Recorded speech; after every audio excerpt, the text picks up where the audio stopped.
బాహుబలి ప్రాణం పోసి పెంచుకున్న నా బిడ్డ తన కోసం ఆ పరమశివుడు రాసిన గమ్యమేంటో అప్పుడు నాకు తెలియలేదు.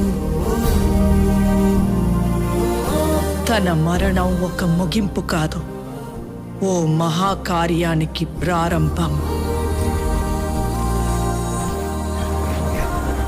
తన గమ్యం యుద్ధం, భూత వర్తమాన భవిష్యత్ కాలాలని శాసించి దేవాసుర సంగ్రామం. తప్పుకో విశాసుర, బాహుబలికి శిక్ష తప్పదు.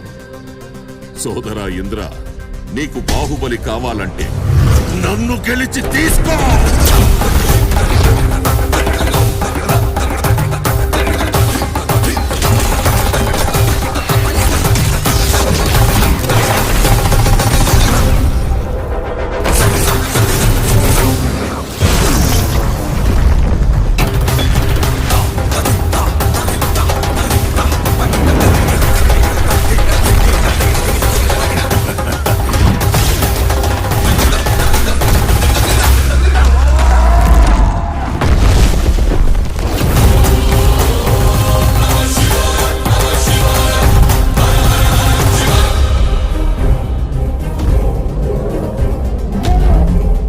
బాహుబలిని ఎవరు కాపాడతారు ఇప్పుడు?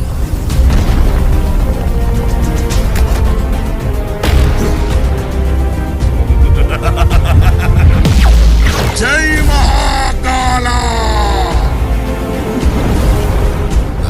అదే ప్రశ్న ఇంద్ర, ఇప్పుడు నిన్నెవరు కాపాడతారా అని.